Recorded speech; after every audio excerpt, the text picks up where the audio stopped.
എഴുതിക്കോളൂ. Thermodynamics. Thermodynamics.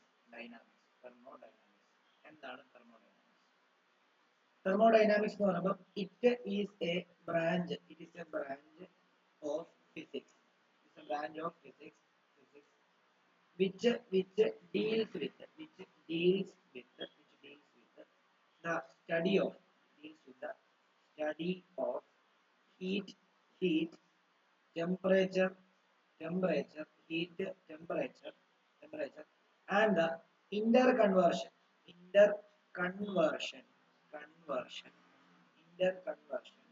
of heat energy, interconversion of heat energy into other forms of energy. It is a branch of physics which deals with the study of heat. ശരിക്കും പറഞ്ഞാൽ ഹീറ്റിനെ പറ്റിയും ടെമ്പറേച്ചറിനെ പറ്റിയും ഒക്കെ പഠിക്കുന്നതും അല്ലെങ്കിൽ heat എനർജിനെ വേറെ ഏതെങ്കിലും ഫോമിലോട്ടൊക്കെ നമ്മൾ പഠിച്ചിട്ടുണ്ടല്ലോ. ഹീറ്റ് എനർജിനെ നമുക്ക് പല ഫോമിലോട്ട് കൺവേർട്ട് ചെയ്യാൻ പറ്റും. അപ്പം ആ ഹീറ്റിനെ പറ്റിയും ടെമ്പറേച്ചറിനെ പറ്റിയും ആ ഹീറ്റ് എനർജിനെ വേറെ ഫോമിലോട്ട് കൺവേർട്ട് ചെയ്യുന്നതിനെ പറ്റിയും ഒക്കെ പഠിക്കുന്ന ഒരു ബ്രാഞ്ചാണ് തെർമോഡൈനാമിക്സ് എന്ന് പറയുന്നത്. ഫിസിക്സിൽ ഒരു തെർമോഡൈനാമിക്സ് പഠിക്കാനുണ്ട്, കെമിസ്ട്രിയിൽ ഒരു തെർമോഡൈനാമിക്സ് പഠിക്കാനുണ്ട്. പക്ഷേ അവിടെ കുറച്ചുകൂടെ വർക്ക് ഡണ്ണുമായിട്ട് ബേസ്ഡ് ആണെങ്കിൽ ഇവിടെ പക്ക ഹീറ്റ് വേണ്ട. അതായത് നമുക്കറിയാം, നമുക്ക് എനർജി എന്ന് പറയുന്നത് വർക്ക് ഡണ്ണിന് തുല്യമാണ്. അപ്പൊ നമുക്ക് അവിടെ എനർജിയുടെ കൺസെപ്റ്റുമായിട്ട് ബന്ധപ്പെടുത്തിയാണ്, അവിടെ വർക്ക് ഡണ്ണുമായിട്ട് ബന്ധപ്പെടുത്തിയാണ് കൂടുതലും പറയുന്നത്. ഇവിടെ ഉണ്ട്, എന്നാൽ എന്താണ് ഇവിടെ കുറച്ചുകൂടെ എന്താണ് തിയറിറ്റിക്കൽ കൺസെപ്റ്റ് ആണ് കുറച്ചുകൂടെ കൂടുതലുള്ളത് എന്നുള്ള കാര്യം. ഓക്കെ ആണല്ലോ.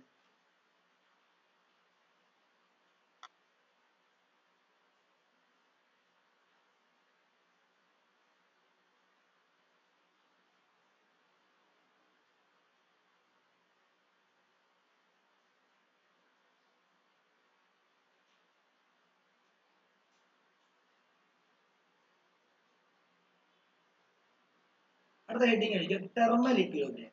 Thermal equilibrium.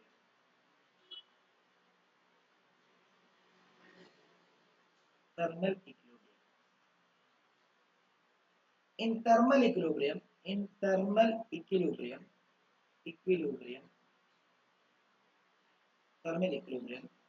the temperature of the two systems are equal. അതായത് തെർമൽ ഇക്വിലിബ്രിയത്തിലുള്ള രണ്ട് സിസ്റ്റത്തിന്റെ ടെമ്പറേച്ചർ ഈക്വൽ ആയിരിക്കും. അതുകൊണ്ടാണല്ലോ തെർമൽ ഇക്വിലിബ്രിയം എന്ന് പറയുന്നത്. ഏതെങ്കിലും രണ്ട് സിസ്റ്റം തെർമൽ ഇക്വിലിബ്രിയത്തിലായാലും രണ്ടിലധികമോ സിസ്റ്റങ്ങൾ തെർമൽ ഇക്വിലിബ്രിയത്തിലാണെന്ന് പറയുകയാണെങ്കിൽ അതിനർത്ഥം എന്താണ്, അവരുടെ ടെമ്പറേച്ചർ ഈക്വൽ ആയിരിക്കും എന്നുള്ളതാണ് ഉദ്ദേശിക്കുന്നത്. ഓക്കെ, ഇത് ഞാനൊരു കാര്യം പറയാം. ഞാനിത് പറയുന്ന പോലെ തന്നെ ഒപ്പിയെടുത്ത് പഠിക്കാൻ ശ്രമിക്കുക. ഡൗട്ട്സ് ഉണ്ടെങ്കിൽ പേഴ്സണലി എനിക്കൊരു വോയിസ് ഇട്ട് വെച്ച് കഴിഞ്ഞാൽ പറഞ്ഞുതരാം. കാരണം ഇതിനകത്ത് ഒത്തിരി ഡൗട്ട്സ് ഉണ്ടാക്കാൻ സാധ്യതയുള്ളതും കൺഫ്യൂഷൻ അടിപ്പിക്കാൻ സാധ്യതയുള്ളതുമായിട്ടുള്ള ചാപ്റ്ററാണ്. അപ്പൊ നമ്മൾ എന്താണോ പറയുന്നത് അത് ഒപ്പിയെടുത്ത് അങ്ങ് പഠിക്കുക എന്നുള്ളതാണ്. മനസ്സിലായോ? ആ മോഡലായിരിക്കും ക്വസ്റ്റ്യൻ വരുന്നത്. നിങ്ങൾക്ക് അത് ചെയ്യാനായിട്ട് എളുപ്പമായിരിക്കും. ഓക്കെ ആണല്ലോ. ഇതിനകത്ത് കുറെ ലോ പഠിക്കാനുണ്ട്. ഫസ്റ്റ് ലോ ഓഫ് തെർമോഡൈനാമിക്സ്, അത് 0th ലോ ഓഫ് തെർമോഡൈനാമിക്സ് എന്നൊക്കെ പറഞ്ഞ കുറെ ലോ പഠിക്കാനുണ്ട്. അതിൽ ആദ്യം നമ്മൾ ഇന്ന് പഠിക്കാൻ പോകുന്നത് 0th law of thermodynamics. 0th പരീക്ഷയ്ക്ക് ചോദിക്കുന്നതാണ് കേട്ടോ. 0th law of thermodynamics.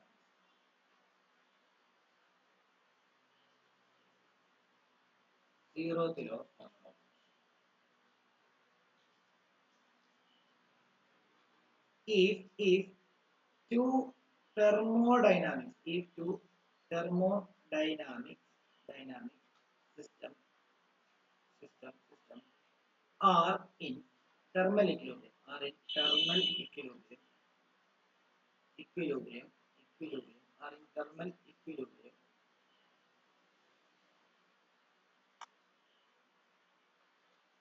with the third system,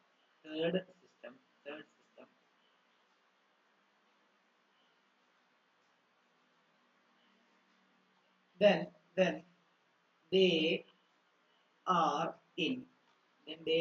in thermal equilibrium with each other. They are in thermal equilibrium with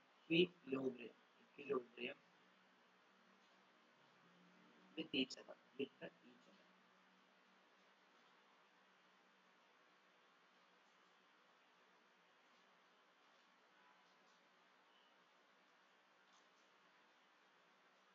അതിൽ നമുക്കിപ്പോ ഒരു ഉദാഹരണം പറയാം. ഇപ്പം എ എന്ന് പറയുന്ന ഒരു സിസ്റ്റം ഉണ്ട്. എ എന്ന് പറയുന്ന ഒരു സിസ്റ്റം, ബി എന്ന് പറയുന്ന ഒരു സിസ്റ്റം, ബി എന്ന് പറയുന്ന സിസ്റ്റം, സി എന്ന് പറയുന്ന സിസ്റ്റം.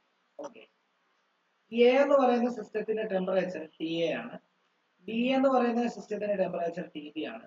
സി എന്ന് പറയുന്ന സിസ്റ്റത്തിന്റെ ടെമ്പറേച്ചർ ടി സി ആണ്. ഓക്കെ, എയും ബിയും തെർമൽ ഇക്വിലിബ്രിയത്തിലാണ്. അതിനർത്ഥം എന്തുവാ? Temperature of A is equal to temperature of B ആണ്. അതേപോലെ തന്നെ എയും സിയും തെർമൽ ഇക്വിലിബ്രിയത്തിലാണ് ഇരിക്കുന്നത്. അതായത് temperature of A is equal to temperature of C ആണ്. അപ്പം എയും ബിയും തെർമൽ ഇക്വിലിബ്രിയത്തിലാണ്, എയും സിയും തെർമൽ ഇക്വിലിബ്രിയത്തിലാണെങ്കിൽ ഓട്ടോമാറ്റിക്കലി മൂന്നാമത്തെ സിസ്റ്റങ്ങളും തമ്മിൽ തമ്മിൽ എന്തായിരിക്കും? തെർമൽ ഇക്വിലിബ്രിയത്തിൽ, ഓട്ടോമാറ്റിക്കലി തെർമൽ ഇക്വിലിബ്രിയത്തിലായിരിക്കും. അതായത് എയുടെ ടെമ്പറേച്ചർ 20, ബിയുടെ ടെമ്പറേച്ചറും 20, അതേപോലെ സിയുടെ ടെമ്പറേച്ചർ 20 ആണെങ്കിൽ എയും ബിയും തെർമൽ ഇക്വിലിബ്രിയത്തിലാണ്, എയും സിയും തെർമൽ ഇക്വിലിബ്രിയത്തിലാണ്. ഓട്ടോമാറ്റിക്കലി ബിയും സിയും എന്തിലാന്ന് പറയാം? തെർമൽ ഇക്വിലിബ്രിയത്തിലാണ് നമുക്ക് വേണമെങ്കിൽ പറയാം. കാരണം എന്താ? ഓട്ടോമാറ്റിക്കലി ടി ബിയുടെ ടെമ്പറേച്ചറും സോറി ബിയുടെ ടെമ്പറേച്ചറും സിയുടെ ടെമ്പറേച്ചറും എന്തായിരിക്കും? ഓട്ടോമാറ്റിക്കലി ഈക്വൽ ആയിരിക്കും. അപ്പം ഇതാണ് ഉദ്ദേശിക്കുന്നത്. T A is equal to T B ആണ്, T A is equal to T C ആണ്. therefore T B is equal to എന്തായിരിക്കും?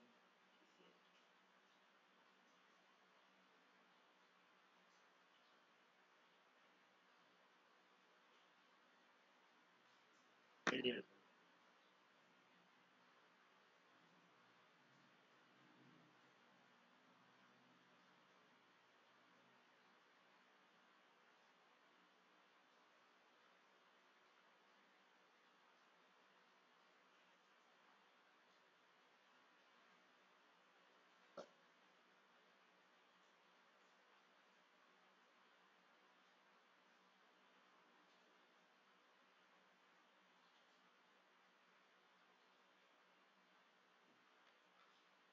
എഴുതിയെന്ന് വിശ്വസിക്കുന്നു. അടുത്തത് എഴുതിക്കോളൂ. Heat, work and internal energy.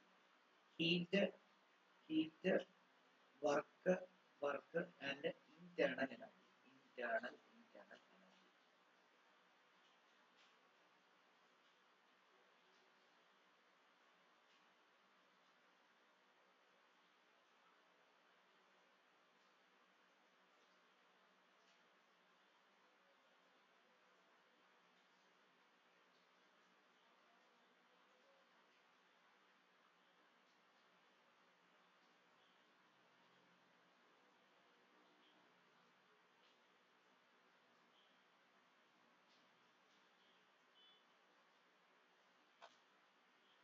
എഴുതിക്കോളൂ. ഓരോന്ന് എഴുതിയിട്ട് ഹൈഫൻ ഇടാം. ഹീറ്റ് എന്ന് എഴുതിയിട്ട് എഴുതിക്കുക. Heat, it is a form of energy, and it flows from body at higher temperature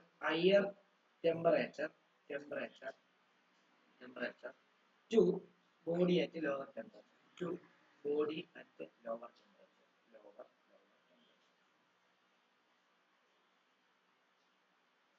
It is a form of energy and it flows from body at higher temperature to body at lower temperature.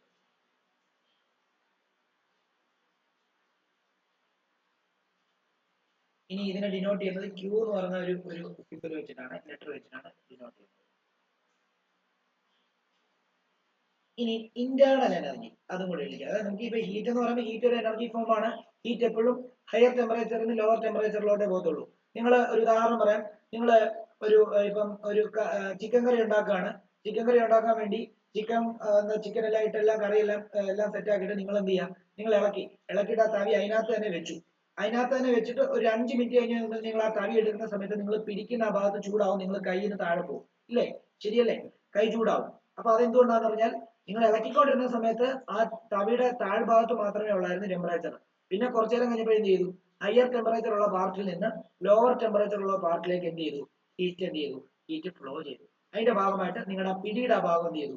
Steel തവി ആണെങ്കിലത്തെ കാര്യമാണ് പറഞ്ഞാൽ, മറ്റേ പിടിയുള്ള തവി ആണെങ്കിൽ കുഴപ്പമില്ല.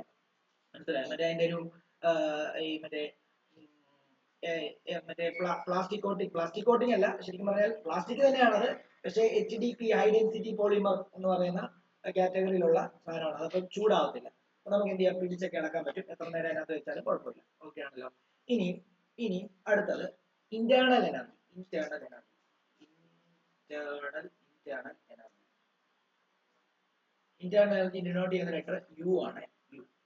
എന്താന്ന് പറഞ്ഞുതരാം. ആദ്യം ഇത് എഴുതിക്കോ. It is the sum of all kinetic energy. Kinetic energy. Sum of all kinetic energy and potential energy. Potential energy of molecules of systems. ഒരു ഉദാഹരണം പറയാം. നമ്മളിപ്പം ഇപ്പം നമ്മുടെ കാര്യം തന്നെ എടുക്കാം. നമ്മുടെ എനർജി എന്ന് പറഞ്ഞാൽ എന്താ? നമ്മൾ കഴിക്കുന്ന ഫുഡ്, നമ്മൾ ശ്വസിക്കുന്ന ഓക്സിജനുമായി, നമ്മൾ കഴിക്കുന്ന ഫുഡിനകത്തെ ഗ്ലൂക്കോസ് ഗ്ലൈക്കജൻ ആയിട്ട് നമ്മുടെ സെല്ലിൽ സ്റ്റോർ ആയിട്ടിരിക്കുകയാണ്. ശ്വസിക്കുമ്പോൾ ആ ഓക്സിജൻ പോയിട്ട് ആ ഗ്ലൂക്കോസുമായിട്ട് റിയാക്ട് ചെയ്തിട്ട് എനർജി പ്രൊഡ്യൂസ് ചെയ്യും. ഓക്കെ, 2 ദിവസം നിങ്ങൾ കഴിച്ചില്ല എന്നുണ്ടെങ്കിലും നിങ്ങൾക്ക് എന്ത് ചെയ്യാൻ പറ്റും? നിങ്ങൾക്ക് എല്ലാ കാര്യങ്ങളും വെടിപ്പോടെ ചെയ്യാൻ പറ്റും അല്ലേ? വലിയ പ്രശ്നമൊന്നും ഉണ്ടാകത്തില്ല. പ്രശ്നം ഉണ്ടാവും, ചെറിയ തലവേദനകളും കാര്യങ്ങളൊക്കെ ഉണ്ടാവും. അല്ലാതെ നിങ്ങൾ എന്ത് ചെയ്യുന്നത്? നിങ്ങളുടെ ജീവൻ അപകടമൊന്നും സംഭവിക്കത്തില്ല. കാരണം നിങ്ങളുടെ ശരീരത്ത് ഒരു ഇന്റേണൽ എനർജി ഉണ്ട്. മനസ്സിലായോ? അതുകൊണ്ടാണ് നിങ്ങൾ ഫുഡ് കഴിച്ചു കഴിഞ്ഞാൽ നിങ്ങൾക്ക് പറ്റും അല്ലേ? അതേപോലെ തന്നെ എല്ലാ മോളിക്യൂൾസ്, ഈ പെന്നിന്റെ മോളിക്യൂൾസ് എന്ത് ചെയ്തോണ്ടിരിക്കുക? ചിലത് നേരെ മൂവ് ചെയ്തോണ്ടിരിക്കുക, ചിലത് വട്ടത്തിൽ മൂവ് ചെയ്തോണ്ടിരിക്കുക, ചിലത് വൈബ്രേറ്റ് ചെയ്തോണ്ടിരിക്കുക. അപ്പൊ ഇതിന്റെ എല്ലാം ഓവറോൾ എനർജിയാണ് ശരിക്കും പറഞ്ഞാൽ ഇതിന്റെ ഇന്റേണൽ എനർജി എന്ന് പറയുന്നത്.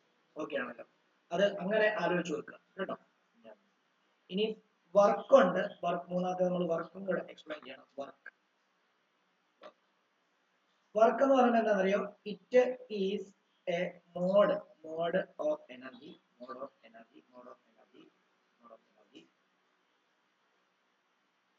It is a mode of energy transfer. Example, moving of a piston. Moving of a piston. അതെന്താണ് ഞാൻ പറഞ്ഞു തരാമേ.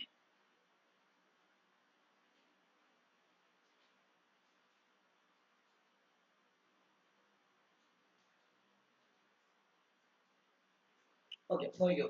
ഞാന് ഒരു സിലിണ്ടർ കൺസിഡർ ചെയ്യാൻ പോവാം. ഒരു സിലിണ്ടർ, ശ്രദ്ധിച്ചോണേ, സിലിണ്ടർ കൺസിഡർ ചെയ്യാൻ പോവാം.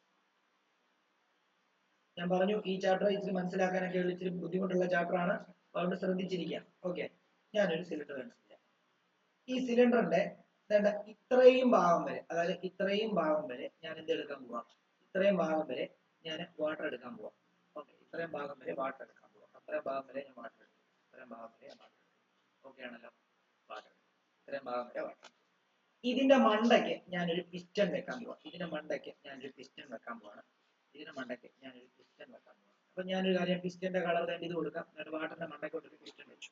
ഈ പിസ്റ്റന്റെ ബാക്കിയുള്ള ഹാൻഡിൽ ഇങ്ങോട്ടേക്ക് ഞാൻ വരയ്ക്കാം. പിസ്റ്റന്റെ ബാക്കിയുള്ള ഹാൻഡിൽ ഇങ്ങോട്ടേക്ക് വരയ്ക്കാം. ഓക്കെ, ഞാൻ ഈ വെള്ളത്തിന് താഴെ ഹീറ്റ് കൊടുക്കുവാണ്. ഹീറ്റ് കൊടുക്കുന്ന സമയത്ത് എന്ത് സംഭവിക്കുന്ന അറിയാമോ? ഈ പിസ്റ്റൺ മുകളിലോട്ട് റൈസ് ആയിട്ട് ഈ പിസ്റ്റൺ ഈ ഭാഗത്ത് വന്ന് നിൽക്കും. ഈ ഭാഗത്ത് വന്ന് നിൽക്കും. അപ്പൊ എത്രയും പിസ്റ്റൺ മുകളിലോട്ട് മൂവ് ചെയ്തു? ഇത്രയും ഡിസ്റ്റൻസ്. അതിനെ നമുക്കൊരു ഡെൽറ്റ എക്സ് എന്ന് എടുക്കാം. അത് ആരാ മൂവ് ചെയ്തത്? നമ്മളാണോ മൂവ് ചെയ്തത്? അല്ല. അവിടെ ഉണ്ടായ ഹീറ്റ് എന്ത് ചെയ്തു? ആ പിസ്റ്റന്റെ മണ്ടയ്ക്ക് വർക്ക് ചെയ്തിട്ട് പിസ്റ്റനെ മുകളിലോട്ട് നീക്കി. മനസ്സിലായോ? നമ്മൾ വർക്ക് ചെയ്ത് നമ്മൾ പിസ്റ്റനെ പിടിച്ച് വലിച്ച് മുകളിലോട്ട് കയറ്റിയതല്ല. അവിടെ നമ്മൾ ഹീറ്റ് കൊടുക്കുന്ന സമയത്ത് ആ വെള്ളം തിളയ്ക്കുന്നതിന്റെ ഭാഗമായിട്ട് അവിടെ എന്തുണ്ടായി? അവിടെ എന്താണ് ഒരു എനർജി ഉണ്ടാവുകയും ആ എനർജി വർക്കായിട്ട് കൺവേർട്ട് ചെയ്തിട്ട് ആ പിസ്റ്റനെ മുകളിലോട്ട് നീക്കുകയും ചെയ്തു. നിങ്ങള് അമ്മമാരൊക്കെ ചോറൊക്കെ ഉണ്ടാക്കുന്ന സമയത്ത് അരി വെള്ളത്തിലിട്ട് തിളപ്പിക്കുന്ന സമയത്ത് അടച്ചു വെച്ച് തിളപ്പിക്കുമ്പോൾ നിങ്ങൾ ശ്രദ്ധിച്ചിട്ടുണ്ടാവും ആ അടപ്പ് കിടന്ന് മണ്ടക്കോട്ട് അനങ്ങുന്നത്. അത് അത്രയും അത് ആ അകത്തുണ്ടാകുന്ന ഹീറ്റ് വർക്കായിട്ട് കൺവേർട്ട് ചെയ്തിട്ടാണ് ആ അടപ്പിനെ തെള്ളുക. മനസ്സിലായോ? നല്ല രീതിയിൽ ഇത് ഉണ്ടായി കഴിഞ്ഞ് കഴിഞ്ഞാൽ ആ അടപ്പിനെ നല്ല രീതിയിൽ പൊക്കാൻ പറ്റും. ചിലപ്പോൾ അത് താഴെ പോകുന്ന രീതിയിൽ വരെ എന്ത് ചെയ്യും? കുഴിയുള്ള പ്ലേറ്റുകളൊന്നും അല്ലെങ്കിൽ അതിനകത്ത് ഫിറ്റ് ആയിട്ടിരിക്കുന്ന പ്ലേറ്റുകളൊന്നും അല്ല എങ്കിൽ അത് താഴെ പോകാൻ വരെ സാധ്യതയുണ്ട്. ഓക്കെ ആണല്ലോ? അപ്പൊ അതിനെയാണ് വർക്ക് എന്ന് ഉദ്ദേശിക്കുന്നത്. ഹീറ്റിനെ വർക്കായിട്ട് കൺവേർട്ട് ചെയ്യുന്ന കൺസെപ്റ്റ് ആണ് ഇപ്പൊ പറഞ്ഞുകൊണ്ടിരിക്കുന്നത്. ഓക്കെ, അപ്പൊ നമുക്ക് ഒരു കാര്യം ചെയ്യാം. ഇവിടുത്തെ വർക്ക് ഡൺ ഇക്വേഷൻ കണ്ടുപിടിക്കാം. നോക്കിയോ, അപ്പൊ ഇവിടെ വർക്ക് ഡൺ നമ്മൾ പഠിച്ചിട്ടുള്ളത് ഫോഴ്സ് ഇൻറ്റു ഡിസ്പ്ലേസ്മെന്റ് ആണല്ലോ. നമുക്കറിയാം ഇവിടെ പ്രഷർ ഉണ്ടാവും. Pressure is equal to force by area. കാരണം എന്തായാലും പ്രഷർ ഉണ്ടാവുമല്ലോ. ലിക്വിഡ് ആണ്, ലിക്വിഡ് വേപ്പർ ആകുന്ന സമയത്ത് ഇവിടെ പ്രഷർ ഉണ്ടാവും. ഓക്കെ, അവിടെ ഒന്ന് ഫോഴ്സ് ഈസ് ഈക്വൽ ടു നമുക്ക് വേണമെങ്കിൽ പ്രഷർ ഇൻറ്റു ഏരിയ എന്ന് എടുക്കാം. ഓക്കെ ആണല്ലോ. ഇതിനെ നേരെ കൊണ്ടുപോയിട്ട് ഈ ഫോഴ്സിനകത്ത് കൊണ്ട് കൊടുത്തു കഴിഞ്ഞാൽ ഡബ്ല്യു ഈസ് ഈക്വൽ ടു നമുക്ക് P into A into S എന്ന് വരും. ഈ എസ് എന്ന് പറയുമ്പോൾ ഡിസ്പ്ലേസ്മെന്റ് എന്ന് പറയുന്നത് എന്താ, ഒരു ഡെൽറ്റ എക്സ് എന്നല്ലേ വന്നിരിക്കുന്നത് ആണ് അല്ലേ. അപ്പൊ അങ്ങനെയാണെങ്കിൽ എ ഇപ്പം A into area into displacement അല്ലെങ്കിൽ ഏരിയ ഇൻറ്റു ഹൈറ്റ്. ഏരിയ എന്ന് പറയുമ്പോൾ എന്താ, ഇത്രയും ഭാഗമാണ്, ഇൻറ്റു ഹൈറ്റ് എന്ന് പറയുമ്പോൾ എത്ര, ഇത്രയും ഭൂമി. ഏരിയ ഇൻറ്റു ഹൈറ്റ് എന്ന് പറയുമ്പോൾ എന്താ അറിയോ, വോളിയമാണ്. അതായത് അത് വേണമെങ്കിൽ സൈഡിലോട്ട് എഴുതി വെച്ചേക്കണം, ഏരിയ ഏരിയ ഇൻറ്റു ഹൈറ്റ്. ഇവിടത്തെ കേസിൽ എ ഇൻറ്റു ഡെൽറ്റ എക്സ് എന്ന് പറഞ്ഞാൽ എന്താണെന്ന് അറിയാമോ, വോളിയമാണ്, അതായത് വി ആണ്. അത് വേണം എഴുതി വെക്കാം. അപ്പൊ ഡബ്ല്യു ഈസിക്കൽ നമുക്ക് എന്താ, P into A into delta X. ചെറിയ ഡിസ്പ്ലേസ്മെന്റ് ഉണ്ടാകുന്നത് കൊണ്ട് അവിടുത്തെ വോളിയവും ചേഞ്ച് എന്തായിരിക്കും, ചെറിയ ചേഞ്ച് ആയിരിക്കും. പി ഡെൽറ്റ വി എന്നായിരിക്കും.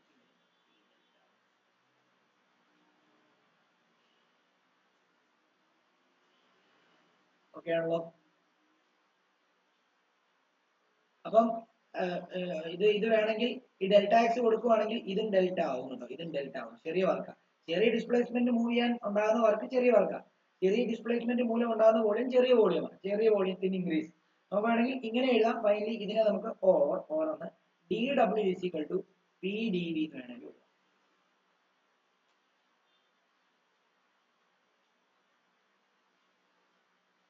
അപ്പം ഇതാണ് വർക്കിംഗ് ഇക്വേഷൻ. അല്ലെങ്കിൽ നമുക്ക് സിംപ്ലി ഫൈനലി എങ്ങനെ വേണമെങ്കിലും എഴുതാം, W is equal to P delta V എന്നോ ഒക്കെ നമുക്ക് ഫൈനലാക്കി എഴുതാം. ഒരു കാര്യം ചെയ്താൽ മതി, ഈ രീതി പഠിച്ചാൽ മതി കേട്ടോ. W is equal to P delta V.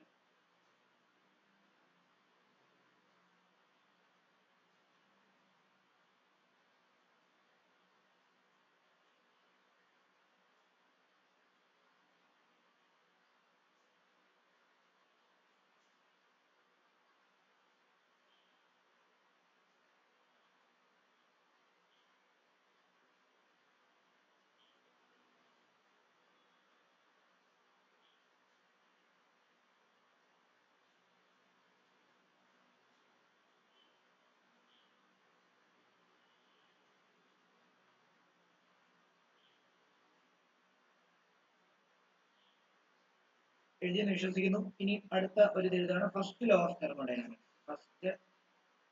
First law of thermodynamics. Thermodynamics.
Okay, first law of thermodynamics എഴുതിക്കുക. അതിന്റെ സ്റ്റേറ്റ്മെന്റ് നമുക്ക് ആദ്യം എഴുതാം. ആദ്യം എഴുതേണ്ടത് it is based on the law of conservation conservation conservation of energy. It is based on law of conservation of energy. അടുത്തത് according to, അതായത് ഈ first law of thermodynamics statement ആണ് പറയുന്നത്. According to the first law of thermodynamics. First law of thermodynamics. Thermodynamics. Dynamics. According to first law of thermodynamics, heat supplied to a system. Heat supplied to a system. Is used to increase its internal energy, energy, and to do work. അതായത് ഒരു system ഹീറ്റിനെ absorb ചെയ്യുകയാണെങ്കിൽ അത് രണ്ട് പർപ്പസിന് വേണ്ടിയാണ് ഉപയോഗിക്കുന്നത്. അതിന്റെ internal energy കൂട്ടാനും വർക്ക് ഡൺ ചെയ്യാനും. ഇപ്പൊ നമ്മൾ ആ പിസ്റ്റൺ റൈസ് ആയില്ലേ, അപ്പൊ നമ്മൾ ആ സിസ്റ്റത്തിലോട്ട് നമ്മൾ ഹീറ്റ് കൊടുത്തപ്പോൾ എന്ത് സംഭവിച്ചു? ആ വാട്ടറിന്റെ ഇന്റേണൽ എനർജി കൂടി. എത്രയാണോ അതിന്റെ ഇന്റേണൽ എനർജി ഉണ്ടായിരുന്നത് അതിനേക്കാളും കുറച്ചുകൂടെ കൂടി. അത് കൂടുന്നതിന്റെ ഭാഗമായിട്ട് എന്ത് ചെയ്തു? അത് അവിടെ വർക്ക് ഡൺ ചെയ്തു. അപ്പം നമ്മൾ കൊടുത്ത ഹീറ്റ് എനർജി രണ്ട് കാര്യങ്ങൾക്ക് വേണ്ടി ഉപയോഗിച്ചു. ഇന്റേണൽ എനർജി കൂട്ടാനും വർക്ക് ഡൺ ചെയ്യാനും വേണ്ടി. അത് ഫസ്റ്റ് ലോ ഓഫ് തെർമോഡൈനാമിക്സ് വഴിയാണ് ആ ഒരു കൺസെപ്റ്റ് എക്സ്പ്ലെയിൻ ചെയ്യുന്നത് എന്നുള്ളതാണ്.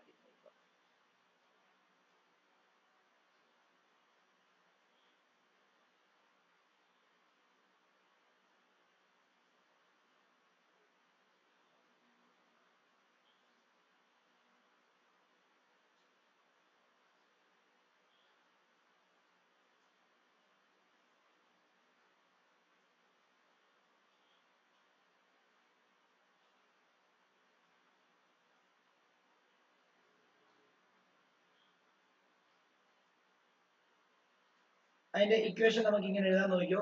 നമ്മൾ കൊടുത്ത ഹീറ്റ് അതിനെ നമുക്ക് ഡെൽറ്റ ക്യൂ എന്ന് എഴുതാമേ. Delta Q is equal to എന്തിനൊക്കെ വേണ്ടി ഉപയോഗിക്കുന്നു? വർക്ക് ഡൺ ചെയ്യാനും അതേപോലെ തന്നെ ഇൻക്രീസ് ഇൻ ഇന്റേണൽ എനർജി. അതായത് ഇപ്പൊ വേണമെങ്കിൽ ഡെൽറ്റ യു എന്ന് എഴുതിക്കോ.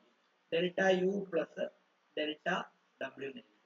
അപ്പൊ അവിടെ നിന്ന് നമുക്ക് delta Q is equal to internal energy delta U തന്നെയാണ് പ്ലസ് ഡെൽറ്റ ഡബ്ല്യുവിനെ നമുക്ക് എങ്ങനെ എഴുതാന്നാ പറയുന്നത്? പി ഡെൽറ്റ വി എന്ന് എഴുതാന്നാ പറയുന്നത് കേട്ടോ. അപ്പൊ ഇതായിരിക്കും നമ്മുടെ ഫസ്റ്റ് ലോ ഓഫ് തെർമോഡൈനാമിക്സിന്റെ ഇക്വേഷൻ.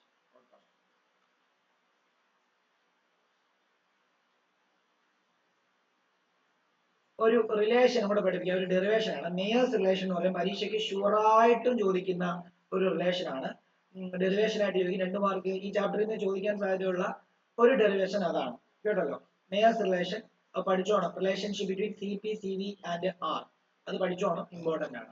നമുക്കൊന്ന് നോക്കാം.